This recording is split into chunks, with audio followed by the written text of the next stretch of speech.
I'm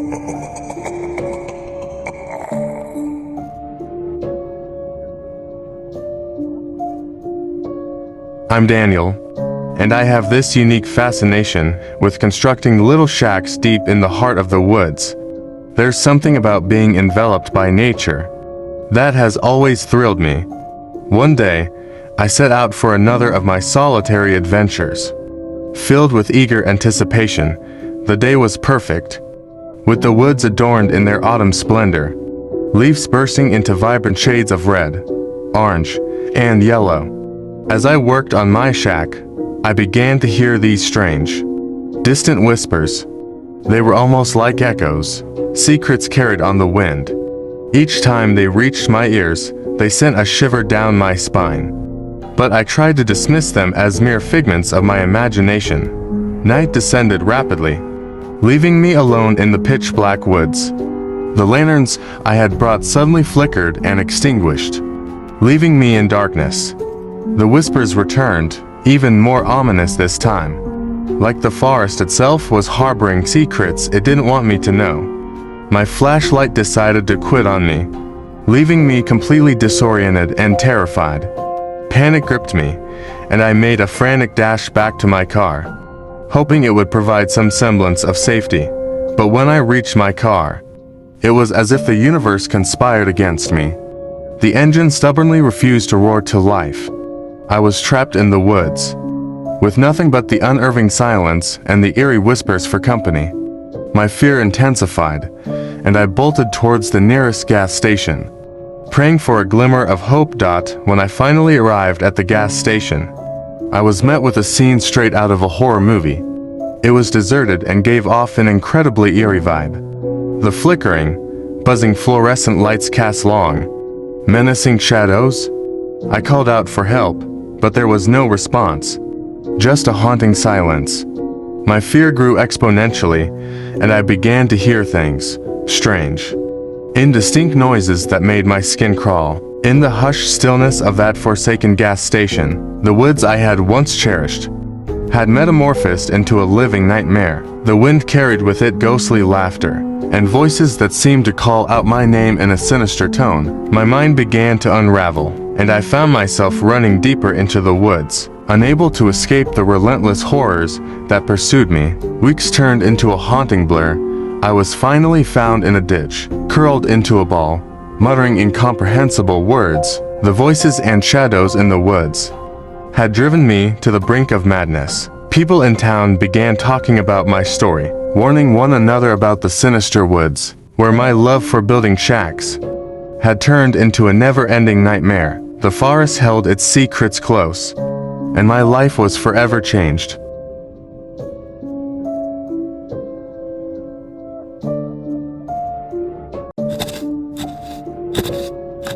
As I sit here on this moonlit night, perched at the edge of a desolate graveyard, I'm reminded of the countless eerie tales that have unfolded in my life. You see, I work at the graveyard, and my home is nestled right on its eerie grounds. It's an unusual arrangement, living here rent-free in exchange for the upkeep of the graveyard, but it's not without its quirks. One such oddity was the night I started my graveyard shift, taking over from old Jim, who had finally retired after spending decades here. Jim gave me a warning before he left, a mischievous glint in his eyes. "Keep your wits about you, boy. This place has more stories than tombstones." The first night on the job, I could feel the weight of the stories whispering through the headstones. As I patrolled the grounds, the wind rustled the leaves and carried with it faint whispers of the past. Or so I thought. In the still of the night, I heard footsteps, faint and uneven, but unmistakably real. My heart pounded as I followed the sound, leading me to a lonely grave beneath an ancient oak tree. The nameplate read Evelyn Williams. She had passed away just a few months ago. The footsteps continued, and I realized that I was not alone. It was as if Evelyn herself had risen from her resting place. I could barely make out a translucent figure in the dim light, slowly emerging from the grave. She appeared lost, disoriented. My heart ached for her. As I approached, She turned to me, her eyes vacant, yet filled with longing. I took her hand, and she looked into my eyes, whispering, "Help me find my way home." I had no choice but to follow. We wandered through the graveyard, my heart heavy with dread. Every shadow seemed to come alive, and I wondered if all the stories Jim had told me were true. It was an endless maze of crypts and mausoleums, and I had lost track of time when we finally found Evelyn's home. She stepped through the gates of her family plot, and with a ghostly smile, she whispered her gratitude and faded away, leaving me with an indelible mark of the supernatural. Days turned into weeks, and my encounters with the unexplained became more frequent. Apparitions that seemed drawn to me, as if I were a beacon of the afterlife. Voices that murmured softly, recounting their forgotten stories. It was unsettling, yet oddly comforting. One night, as I roamed the graveyard, I saw a ghostly gathering under the moonlight.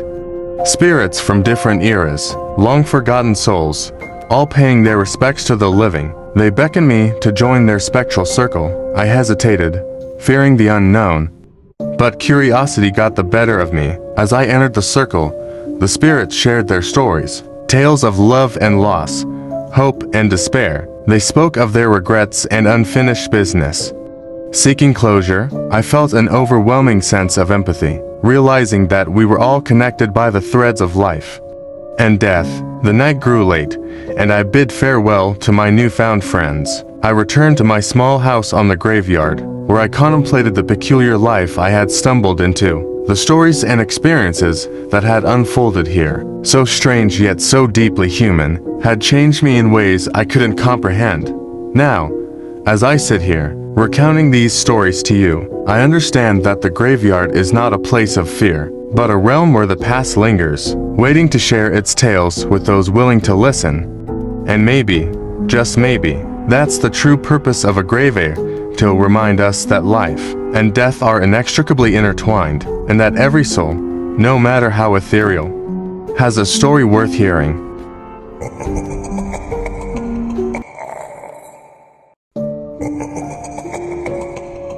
As I stood in the dimly lit kitchen, I couldn't help but feel a rush of excitement coursing through my veins.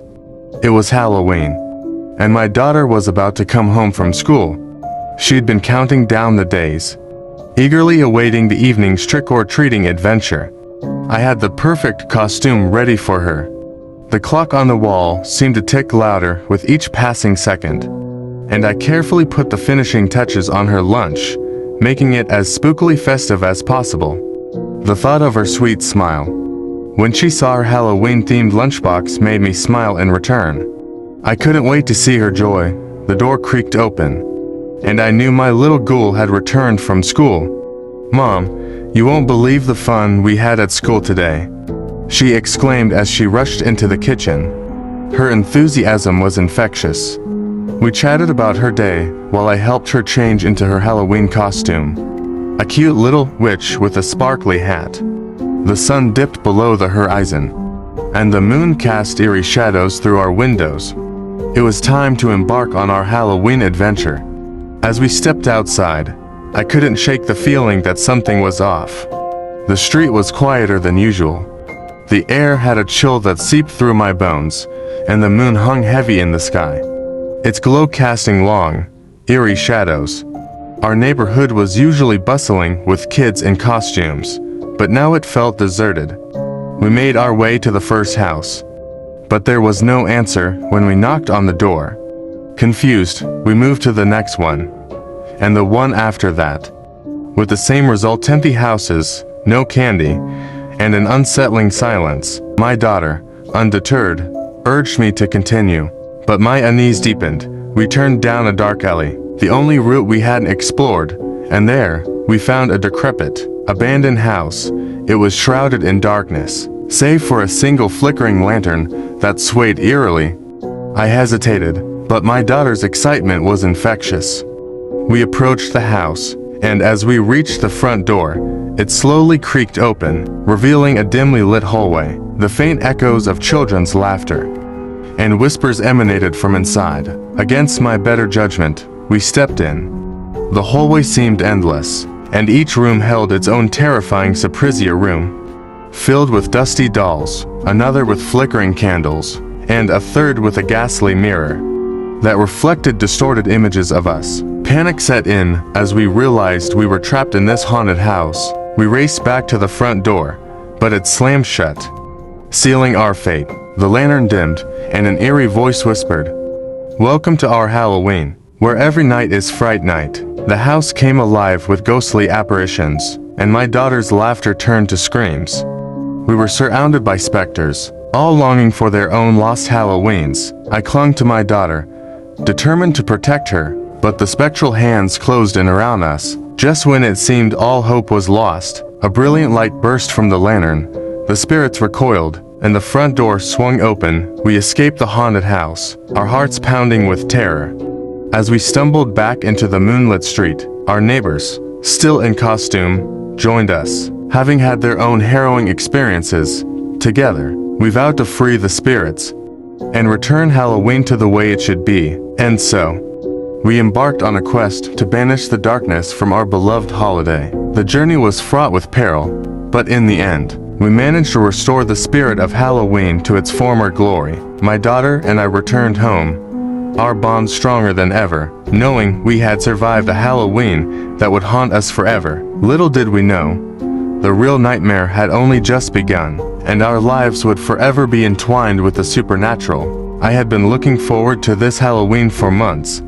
It was a Saturday, the perfect opportunity to enjoy a night of spooks, thrills, and chilling adventures with my friends. There was only one problem: I had to work at the grocery store during the day, but I figured, once I clocked out at 7 p.m., I'd still have plenty of time to join my friends at the graveyard. As the day wore on, I couldn't help but watch the clock, anxious to be free from my cashier's uniform. Finally, my shift ended, and I rushed home to change into my costume, a creepy zombie getup that I knew would get some screams from my friends. The anticipation swelled inside me as I made my way to the graveyard where we had planned to meet. But as I reached the entrance, I was met with an eerie silence. My friends were nowhere to be seen. I checked my phone, hoping for a message or call explaining their delay, but there was nothing. My excitement turned to concern as I realized that something was amiss. The graveyard, shrouded in darkness, seemed more sinister than I had ever seen it. The moon cast long, ominous shadows, and the wind whispered through the tombstones like a mournful dirge. My imagination started to play tricks on me, as I thought I heard faint footsteps and distant, ghostly laughter. I decided to call my friends, but when I dialed their numbers, I couldn't get through to any of them. Panic set in as I contemplated my options. Should I wait longer, or should I leave? I didn't want to be alone in the graveyard, especially on Halloween night. Just as I was about to give up and head home, a strange, ethereal light appeared at the center of the cemetery. It was an otherworldly glow, impossible to ignore. Cautiously, I approached the source of the light, my heart pounding in my chest. As I reached the eerie light, I realized it was emanating from an ancient, ornate tombstone. The engravings were faded with time, but I could make out the words, "Here lies the guardian of the forgotten." Before I could react, a chilling voice whispered in my ear, "You've come to the realm of the lost, young one." I spun around, but there was no one in sight. My heart raced, and I began to back away from the tombstone. But the voice continued, "The veil between worlds is thin on Halloween night, and you have stumbled into the land of the forgotten." In a panic, I turned to flee, but the ground trembled beneath me, and spectral hands erupted from the earth, grabbing at my legs, pulling me down into the grave beneath the tombstone. I screamed in terror, unable to break free from their grasp. As I was dragged deeper into the tomb, the world above grew darker, and the haunting voice whispered, "You are the guardian now, condemned to guard the forgotten for all eternity." My friends, it seemed, had not abandoned me. They had simply become part of the forgotten. And now, I joined them in a never-ending Halloween nightmare. My screams echoed in the darkness as the tombstone sealed shut above me, and I realized that my friends and I would spend eternity as the guardians of the lost souls, unable to escape our terrifying fate. I was in my late 20s, living alone in my own house that I had worked tirelessly to obtain. Success had finally smiled upon me, and I cherished my peaceful, child-free haven. Halloween was the one day I loathed. The day when little monsters would invade my sanctuary, demanding sweets. Every year, I went to great lengths to make my home appear unwelcoming to trick-or-treaters. I covered my property in beware signs, strung up fake cobwebs, and kept all my lights off, hoping to deter any costume-clad invaders. One Halloween night, as I settled into my dimly lit living room, a chilling wind rustled through the trees outside. I heard the unmistakable patter of footsteps on my porch, followed by a hesitant knock on my door. I cursed under my breath, and stomped over to confront the intruders, ready to give them a piece of my mind. But as I threw open the door, I was met with a sight that sent shivers down my spine. Instead of children in costumes, I was faced with the eerie glow of ethereal figures, their eyes gleaming with an otherworldly light. They were not children, but spectral beings. My heart pounded in my chest as I tried to slam the door shut, but a powerful force kept it open. The apparitions floated into my home, their chilling laughter echoing in the air. I was trapped, cornered in my own house by entities from another realm. Each room I entered became a realm of horror. Objects levitated, paintings oozed blood, and the temperature dropped to freezing levels. These ghosts delighted in tormenting me, their presence growing stronger as the night wore on. I thought my sanity would crumble under the relentless onslaught. But then, in the darkest hour, a strange man, tall and imposing, appeared amidst the chaos. He faced the spectral intruders with a fierce determination, driving them back one by one. With a powerful incantation, the man banished the ghosts, and the haunting atmosphere slowly dissipated. I couldn't believe my eyes. As the apparitions faded into nothingness, gasping for breath, I turned to the stranger who had saved me from this nightmarish ordeal. He spoke in a deep, commanding voice. "You should not have tried to shut the world out. For on this night, the boundaries between realms grow thin. I am the guardian of All Hallows Eve, here to protect those who respect the spirit of Halloween." I was left speechless, my aversion to the holiday replaced by a newfound respect. The guardian vanished into the night, and I was left with the realization that my actions had nearly cost me everything. From that day on, I embraced the spirit of Halloween, sharing my riches with the children who came knocking, and honoring the guardian who had saved my life.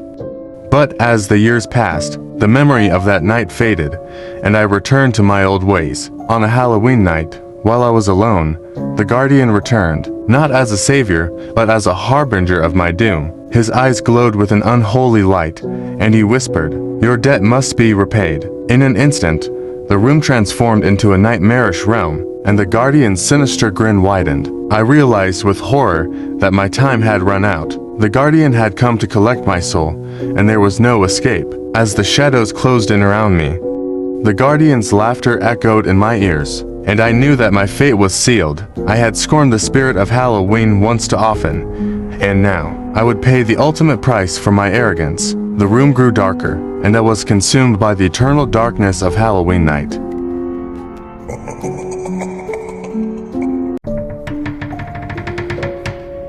I stepped into the shadowy abyss of the abandoned building, my heart pounding in my chest. It was a place we'd heard all sorts of creepy stories about, and my friends and I had always dared each other to go inside, but never dared to venture in after dark. That was until tonight. There were four of us: Tim, Sarah, Jake, and me, and the dim light from our flashlights barely penetrated the oppressive darkness that surrounded us. We chuckled nervously, trying to keep up our bravado. Just a bit of fun, we told ourselves. But as we moved deeper into the decaying structure, an eerie sense of foreboding clung to the air. Our laughter faded as the creaking floorboards beneath us groaned in protest, and the wind howled through broken windows like a chorus of the damned. We decided to explore the basement, a place rumored to hold the darkest secrets. The descent was steep, and the air grew colder with each step. Suddenly, a spine-chilling, guttural moan echoed through the darkness. We froze, our flashlights trembling in our shaking hands. "Did you hear that?" Tim whispered. We nodded, our eyes darting in every direction. We reached the basement, and that's when we saw it, a grotesque figure lurking in the corner, its hunched form barely visible in the dim light. Panic washed over us as we scrambled to flee. But the way back was blocked by a fallen beam. The figure slowly emerged, revealing a horrifying sight, a gaunt, emaciated creature. Its eyes sunken and hollow, its skin a sickly gray. Its mouth twisted into a gruesome smile, revealing jagged, rotting teeth. I couldn't move, paralyzed by sheer terror. The creature lunged at Tim, its long, bony fingers wrapping around his throat. Sarah screamed, and Jake tried to pull Tim away. But it was too late. The creature's strength was inhuman, and with a sickening crunch, it snapped Tim's neck. The taste of terror filled the air, and it was intoxicating to the creature. It turned toward us, its malevolent eyes locking onto Sarah. She tried to run, but the creature was upon her in an instant, tearing into her flesh with its vile, broken nails. Jake and I, driven by sheer survival instinct, managed to break free. We stumbled through the darkness, blood-curdling screams echoing behind us, but the creature was relentless, its grotesque form moving impossibly fast. We reached the exit, our hearts pounding, but as we turned to close the door, the creature lunged. It tore into Jake's leg, causing him to collapse in agony. I slammed the door shut, trapping the creature inside with my dying friend. Tears streamed down my face as I sprinted out into the night, leaving Jake's anguished cries behind. The horror that had unfolded in that abandoned building haunted my dreams for years. I never went back, and I never spoke of it again. To this day, the gruesome fate of my friends serves as a chilling reminder that some horrors should never be sought out, for once they find you, there is no escape from the darkness that lurks in the shadows. My name is Emily, and I'm a YouTuber who, along with my friends, loved exploring abandoned places to capture spine-chilling content for our channel. We had ventured into some of the creepiest spots, but the night we decided to film at an unfinished, abandoned building would forever be etched in my memory as the stuff of nightmares. The place was shrouded in an eerie silence, its skeletal frame a stark contrast to the darkness that enveloped it. We had heard rumors about the site's chilling past, and we were determined to document something truly terrifying for our viewers. Armed with our camera equipment and an Ouija board, we arrived just as the sun dipped below the horizon, casting long, ominous shadows. We began setting up our gear, explaining our intentions to our audience. The moonlight seeped through broken windows, creating a haunting atmosphere. The plan was to start the session as the clock struck midnight. Hoping to capture the most paranormal activity, the minutes ticked by, and our excitement mixed with anxiety. As midnight approached, we gathered around the Ouija board, placing our fingers lightly on the planchette. We started asking questions, taunting the spirits that we hoped would make their presence known. Minutes passed, and our viewers watched in anticipation. But it seemed like our efforts were in vain. Nothing was happening, and we started to grow restless. That's when the room grew unnaturally cold, and we heard faint, guttural whispers in the dark. Our camera lights flickered, equipment malfunctioned, and our candles blew out in a sudden gust of wind. Panic gripped us as we realized that something was very wrong. It was as if the spirits had taken offense at our intrusion. Then, the planchette on the Ouija board began to move of its own accord, spelling out chilling messages. It identified itself as a malevolent spirit, vengeful and wronged in life, seeking retribution. Our efforts to end the session were met with violent resistance. As the planchette spelled out, "You will never leave," the room seemed to come alive with shadows, grotesque figures moving in the darkness around us. We screamed as the figures closed in, the malevolent presence overwhelming. One by one, my friends were lifted off the ground by unseen forces. and subjected to nightmarish contortions of their bodies. Terror and despair filled the room as their lifeless bodies were dropped to the ground, twisted and mangled. I realized there was no escape, no way out of this supernatural horror.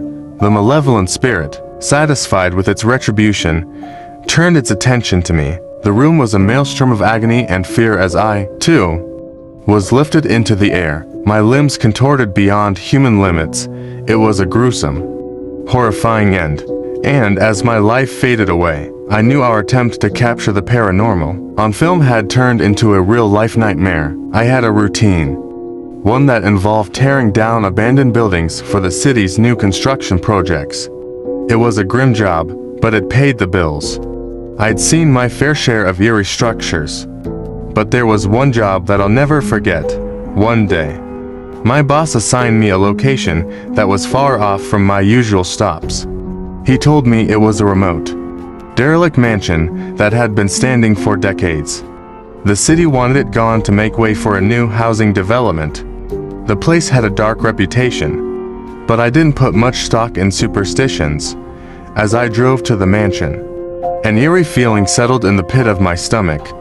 It was isolated, surrounded by thick woods that seemed to absorb the daylight. The mansion itself was a decaying monstrosity, its once grand facade now a crumbling, haunted relic. I started my work, taking a sledgehammer to the walls and tearing down the roof. It was a scorching day, but the temperature seemed to drop as I ventured deeper into the mansion. My hammer blows echoed through the empty halls, creating an unsettling symphony of destruction. Then, I heard it, a faint whisper, a voice that seemed to come from the very walls of the mansion. It was chilling, and my spine tingled with dread. I tried to dismiss it as a figment of my imagination, but the whispers grew louder, filled with agony and despair. I turned to leave, but the entrance had vanished, replaced by a wall of solid bricks. Panic gripped me as the whispers grew into anguished cries. I rushed through the winding corridors, but the layout of the mansion had become a maze, constantly shifting and disorienting me. And then, I saw them, apparitions of people, their eyes hollow and their faces twisted in torment. They reached out to me, their cold fingers grazing my skin as I screamed in terror. The air grew heavy with malevolence, and I could feel the malevolent presence that dwelled within the mansion. In the darkest, most desolate room, I found an old diary. It detailed the horrors that had taken place. Within these walls, rituals, sacrifices, and unspeakable acts. It was as if the mansion itself had absorbed the suffering of its victims. I had to escape. I smashed through a window and tumbled out, my body battered and bruised. As I looked back at the mansion, I saw the shadows of those tormented souls staring at me from the broken windows. I sped away, the mansion vanishing into the distance. My hands still trembled. As I recounted the horrifying ordeal to my boss, he just nodded, his face etched with a knowing look, as if had heard it all before. That mansion, that place of unspeakable darkness, remains etched in my memory. I never returned to it, and I couldn't shake the feeling that the horrors within still lurk, waiting for the next unsuspecting soul to stumble upon its malevolent secrets.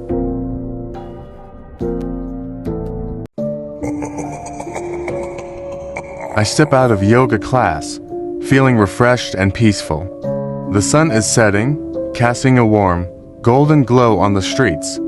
As I walk home, though, I notice peculiar occurrences. First, a black cat crosses my path, its eyes gleaming with an eerie intensity. Then, a flock of crows circles overhead, cawing loudly. A sense of unease washes over me. I quicken my pace and finally reach my doorstep. Just as I'm about to enter, I hear a faint, haunting melody. I turn to see a music box in the shape of a porcelain doll on my doorstep, playing by itself. I didn't own one. Shivers crawl up my spine as I step inside. Locking the door, I try to shake off the unsettling events, telling myself it's all in my head. As I head to my room, I find my reflection in the mirror, but it doesn't mimic my movements. A sinister grin creeps across my mirror self's face. Terrified, I bolt the door to my room. The lights flicker and go out. In the darkness, I hear that haunting music box melody. Louder and closer, a bone-chilling whisper echoes through the room. You can't escape, dear. I reach for my phone, trembling, and with its dim light, I see the porcelain doll standing at the foot of my bed. The story ends. As the whisper grows closer, and I realize I'm not alone in my room. On Halloween night, I eagerly prepared my kids for their annual trick-or-treating adventure. They were brimming with excitement, their costumes a colorful spectacle. We started visiting the nearby houses, and the evening was off to a joyous start.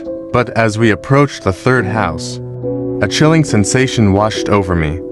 The porch light flickered ominously, and the air grew bitterly cold. My children were undeterred, though, and bounded up to the door. The homeowner, an elderly woman, handed out candy with a trembling hand.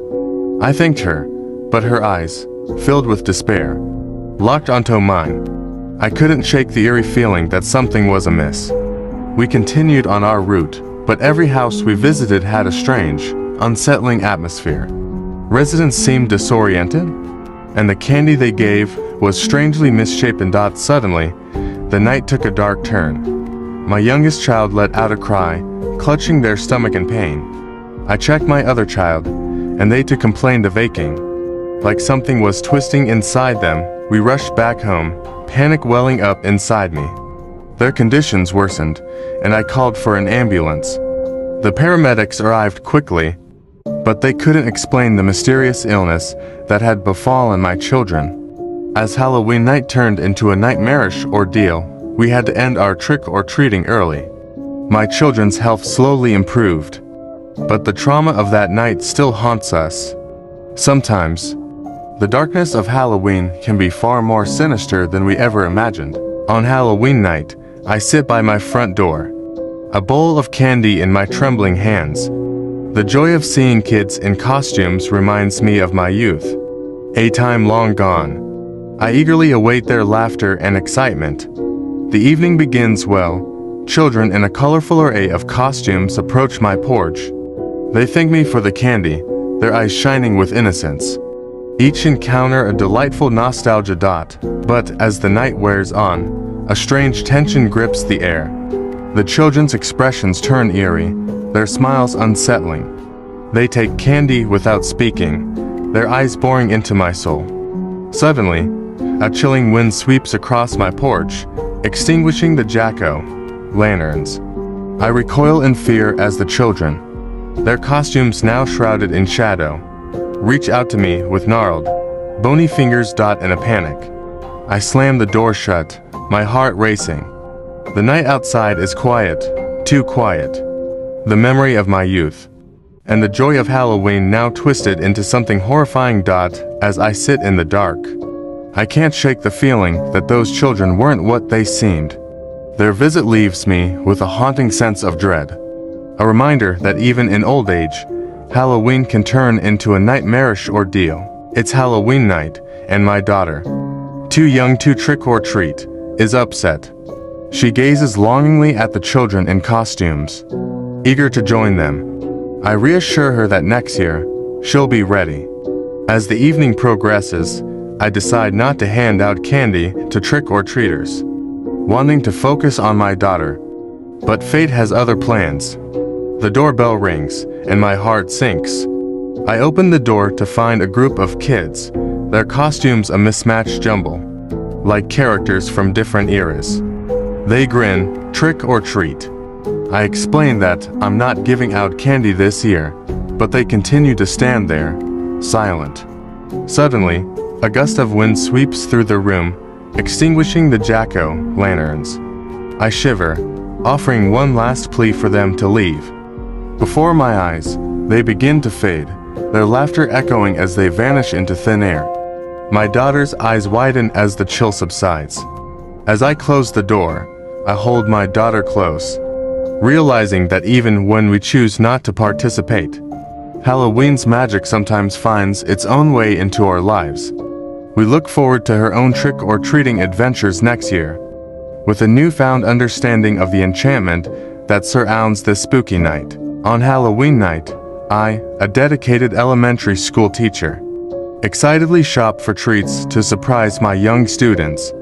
I envision their gleeful faces when they see the goodies. As I navigate the dimly lit store, I feel an eerie presence. Shelves rattle, and whispers fill the aisles.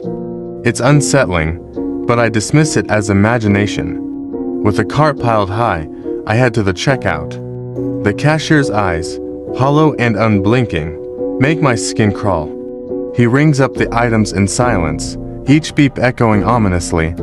I hurry to my car, but it won't start. Panic sets in as the darkness around me deepens. A flicker of movement catches my eye, and I see shadowy figures closing in. The figures, like wraiths, surround me. Their faces twisted and sinister, they reach out, demanding the treats I've purchased. I try to resist, but their grip is icy and relentless. I finally relent, offering the treats, and the figures dissipate. My car starts, and I speed away, my heart pounding. Arriving home, I'm drained and shaken, the treats I'd bought now a sinister reminder. The joyous celebration I'd planned for my students turns into a haunting experience I'll never forget. I can hardly contain my excitement as Halloween night approaches. My dad promised he'd take me to the ritzy neighborhood, where they give out king-size candy bars, the jackpot of all trick-or-treating prizes. I put on my spooky costume and eagerly hop into the car. The drive is filled with anticipation and chatter.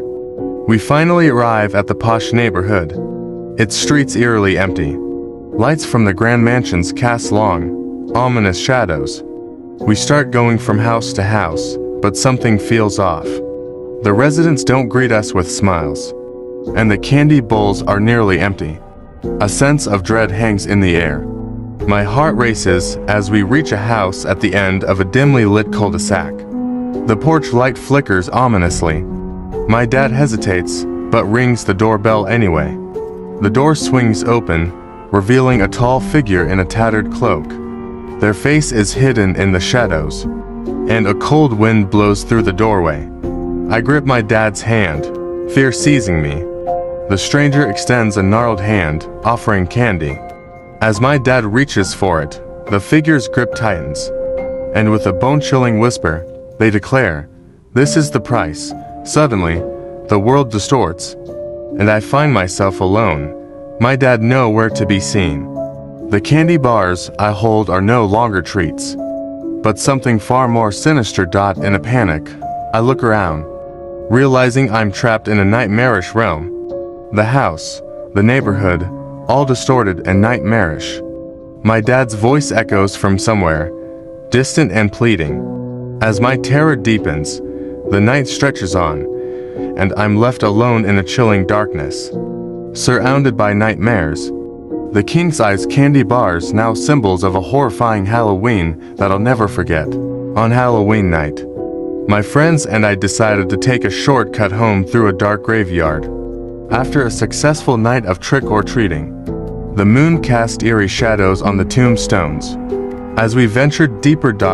As we walked, I tripped over a gnarled root and stumbled onto a grave. The earth beneath the grave seemed softer than it should be, and I couldn't shake the feeling of being watched. Suddenly, a cold, bony hand erupted from the ground, grasping my ankle. My friends screamed in terror, trying to free me, but the grip was relentless. More hands erupted from the graves, and skeletal figures clawed their way to the surface. We fled, but the creatures pursued, their hollow eyes filled with hunger.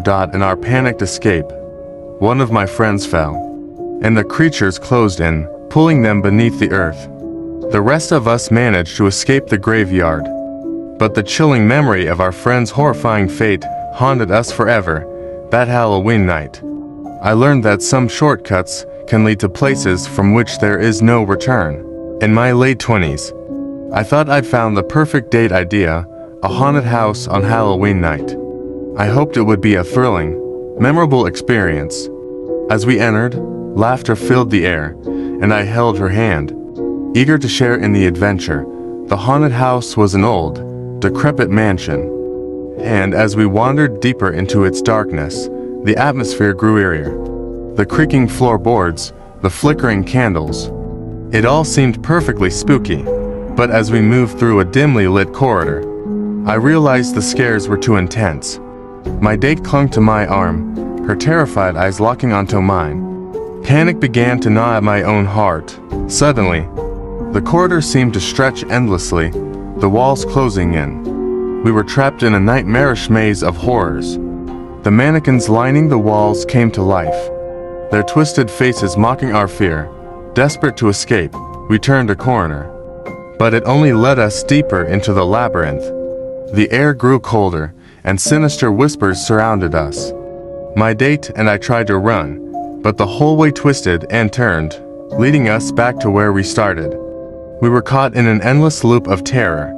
Finally, we stumbled upon a room filled with mannequins, all of them dressed like us. I watched in horror as the room's ceiling descended, slowly closing in on us. As the walls closed tighter, my date and I clung to each other, our screams blending with the echoes of the mannequins. The last thing I remember was the room becoming a suffocating darkness.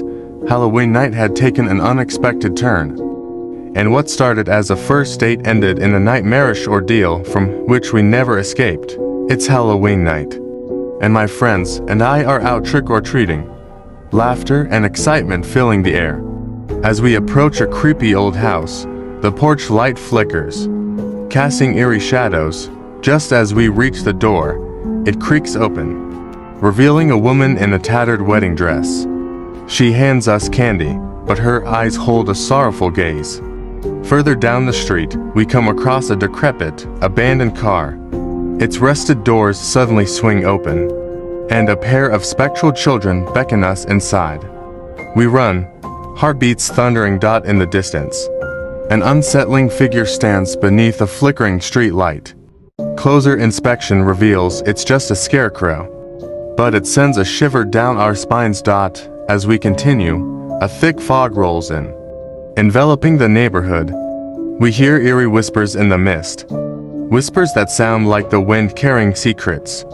The climax of our adventure comes when we spot a mysterious carnival tent on a vacant lot. The fortune teller inside predicts things about our futures, chillingly accurate.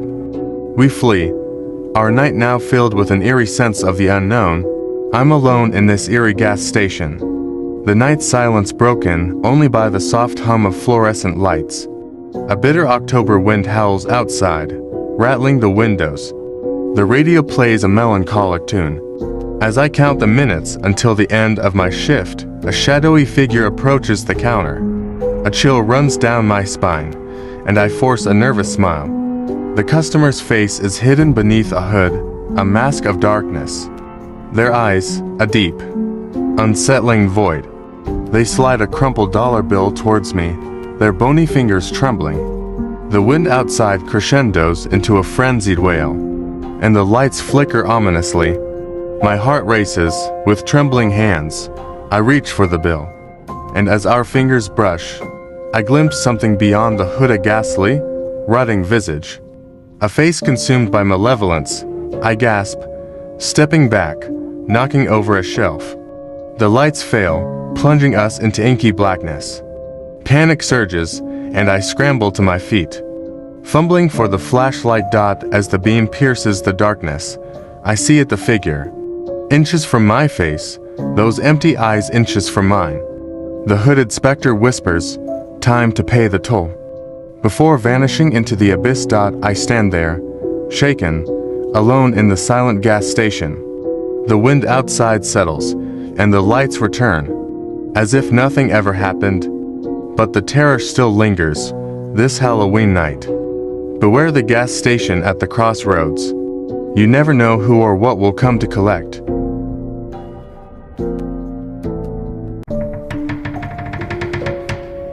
My name is Ethan, and this Halloween was shaping up to be rather unique.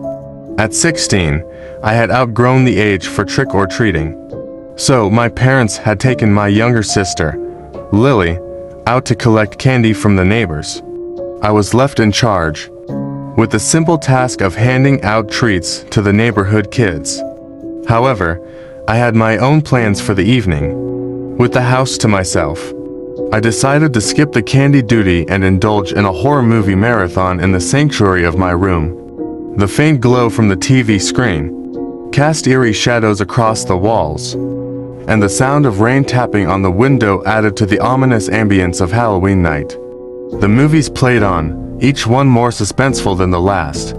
The wind outside howled, and the shadows in my room seemed to come to life, dancing to an eerie, silent melody. As the clock neared midnight, I couldn't shake a growing sense of unease. The house creaked and groaned, and strange whispers seemed to emanate from the walls. The shadows elongated and twisted into ghostly figures. My heart quickened, and a chill ran down my spine. But I brushed it off as a consequence of the spooky movies. Then, as the night deepened, a loud crash echoed from the kitchen. I jumped from my seat, my heart pounding. Clutching a baseball bat I had stored in my closet, I ventured into the dark hallway, my senses on high alert. In the kitchen, I discovered the source of the noise. A stack of pots and pans had fallen from the counter, probably due to an open window letting in the strong gusts of wind. I closed the window, reassuring myself that my imagination had gotten the best of me. Returning to my room, I continued watching the horror movies, but my mind kept drifting to the unsettling feeling that something was off. The shadows in my room began to take more distinct forms, and I heard faint whispers in the air. Just as I was about to turn off the TV and head to bed, I saw a shadowy figure slowly emerging in the corner of my room. My heart raced as I realized this was no trick of the light. The figure was dark, amorphous, and seemed to seethe with malevolence. I shivered in fear and watched as the figure inched closer. Its presence was overwhelming, and a cold, clammy hand brushed against my cheek. Panic set in, and I scrambled to my feet, fumbling for the light switch. As the room filled with light, the shadowy figure dissipated into thin air. My breath was ragged as I realized that I had been alone in the room the whole time. I searched every nook and cranny, finding nothing out of the ordinary, but the eerie whispers persisted, and I couldn't escape the sensation that something otherworldly had been with me. It was then that I noticed the window I had closed earlier was wide open, curtains billowing in the wind. Suddenly, an unearthly chill washed over me, and I felt a presence behind me. I turned, and there, at the window, stood a pale, gaunt figure, its hollow eyes locked onto mine. It beckoned me to come closer, its voice a haunting whisper. Paralyzed by fear, I felt an icy hand grasp my wrist, pulling me closer. As I inched nearer to the window, I couldn't help but think that some things were better left unexplained, unseen, and unknown. Halloween night had transformed from a simple movie marathon into a night of true terror, and the darkness that lurked outside my window was something beyond my understanding. I was home alone for the weekend, a typical situation that should have been uneventful. One of my chores was doing laundry, and that meant venturing into the dreaded basement. I've always despised that place. It was the creepiest basement I'd ever seen, and the light down there only turned on when it felt like it. As I gathered the laundry and slowly descended the creaky stairs, an uneasy feeling gnawed at me. I'd heard rumors from friends about strange occurrences in basements, and this one felt like a breeding ground for nightmares. My heart raced as I reached the bottom of the stairs and cautiously moved toward the washer. The basement was shrouded in shadows, and every strange noise seemed magnified. I could hear water dripping somewhere, and the faint hum of the furnace. But then, amid these mundane sounds, I heard something else, a faint, rhythmic tapping, like fingers gently rapping on a wooden surface. My skin prickled with unease, and I tried to dismiss it as just my imagination.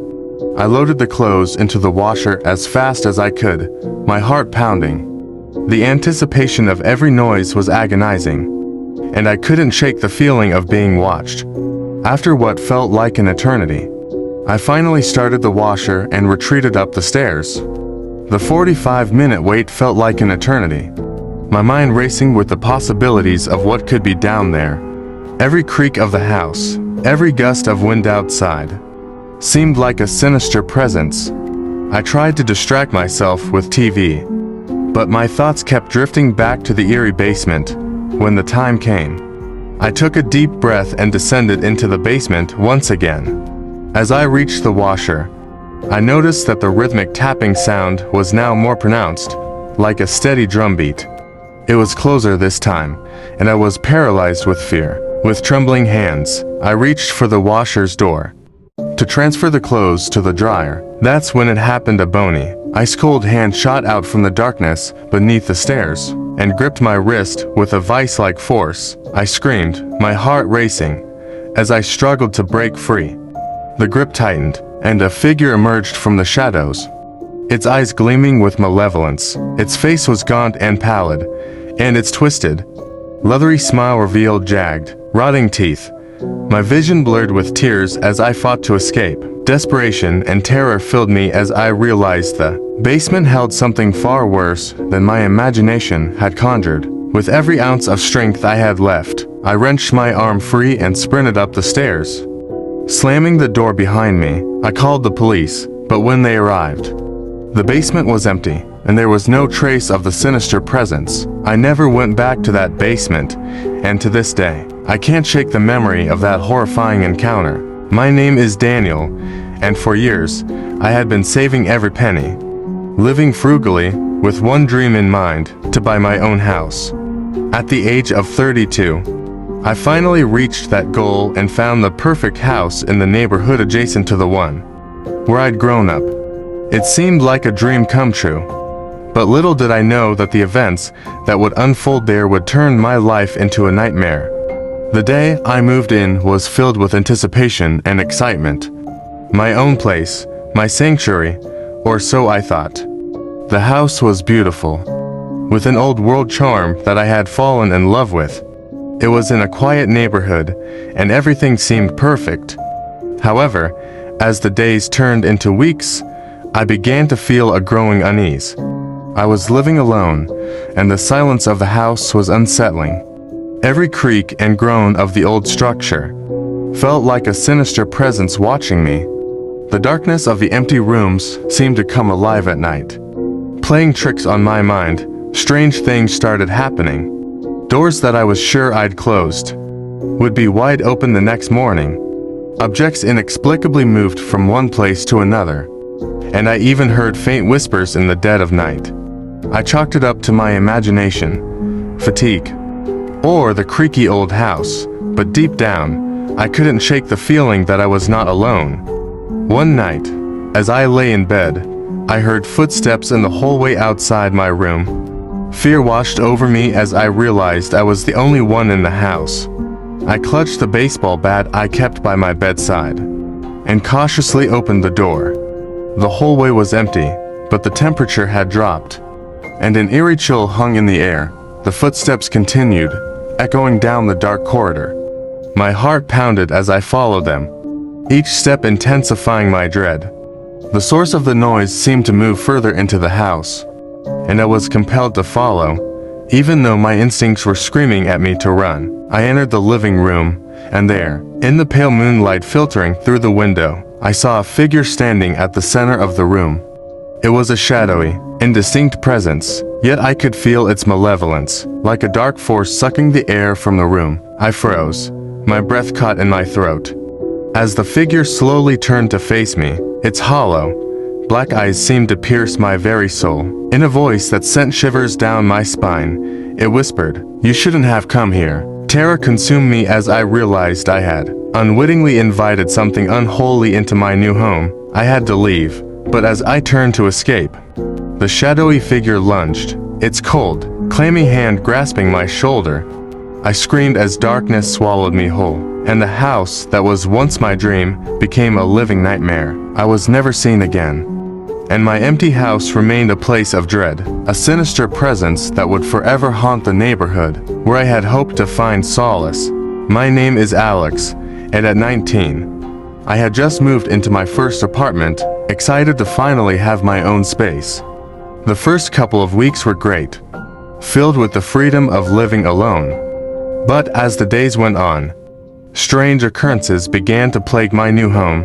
It started one night, as I lay in bed, trying to fall asleep. I heard a faint scratching noise coming from the wall beside me. At first, I dismissed it as a mere rat or some other creature. But the scratching continued, growing louder, more rhythmic, almost like a tapping. It kept me awake for hours, and I finally decided to knock on the door of my neighbor's apartment, hoping they could shed some light on the situation. A friendly elderly couple, the Smiths, lived next door. They were always polite, and I thought they might have some insight into the strange noises. When Mrs. Smith opened the door, she welcomed me with a warm smile. Smith was sitting in the living room, watching TV. I explained the strange noises coming from my wall, and asked if they'd ever experienced anything similar. The Smiths exchanged glances before inviting me inside. Their apartment was a stark contrast to mine. It was dimly lit, and the air was thick with an odd, pungent scent. The walls were adorned with old family photos, but some of the faces in the pictures appeared distorted, their eyes blacked out. As we sat down in their living room, I noticed a cabinet that was locked. It seemed odd to have a locked cabinet in plain view, and I couldn't help but be curious. Mrs. Smith noticed my gaze and quickly changed the subject. Dismissing my inquiry, I continued explaining my situation, and they listened carefully, their expressions growing more somber. Mrs. Smith finally admitted, in a hushed tone, that they, too, had heard strange sounds coming from their own walls. Smith nodded in agreement. I was taken aback, wondering if there was something peculiar about the building. It felt like we were all trapped in a shared mystery. Mrs. Smith then rose from her seat, heading towards the locked cabinet. She retrieved an old key from her pocket and opened it, revealing a collection of old newspaper clippings. The articles detailed bizarre occurrences, disappearances, and strange events happening in our very apartment building. Some articles dated back decades.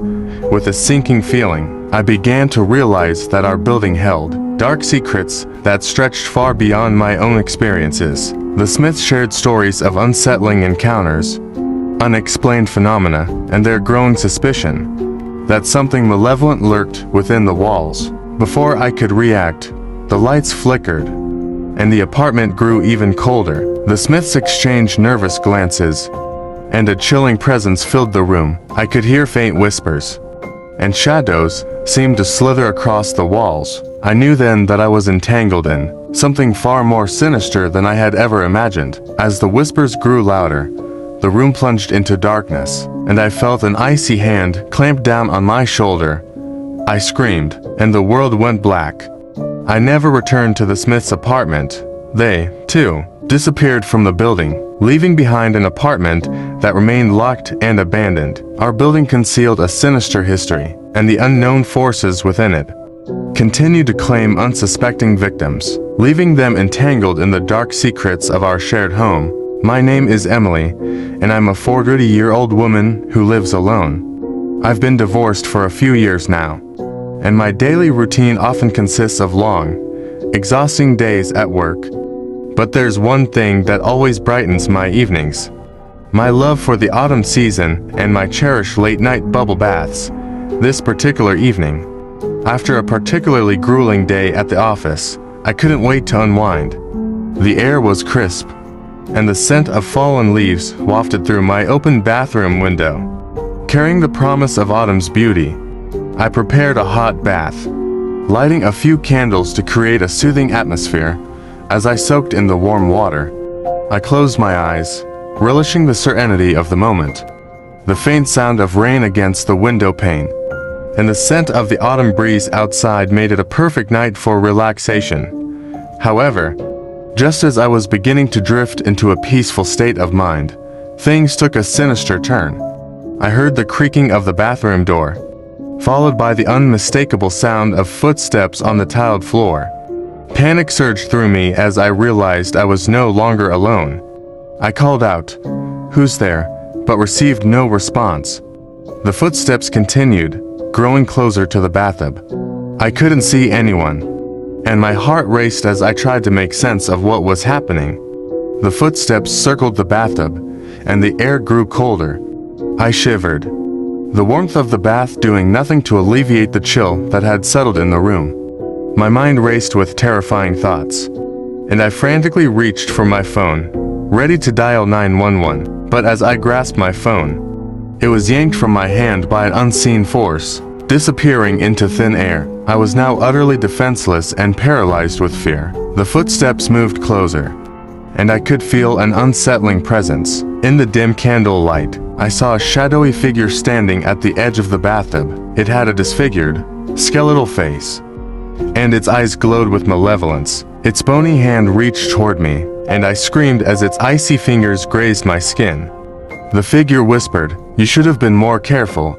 The room filled with a deafening, guttural scream, and my world went black. I never knew what happened after that night. I was found unconscious in the bathtub, but I was different. The incident left me in a state of perpetual dread, my love for the autumn season tainted by the memory of that horrifying encounter. Some nights, I can still hear the whisper of the sinister figure, and I wonder if it's waiting for the chance to return, reminding me that darkness can lurk even in the most cherished moments of our lives.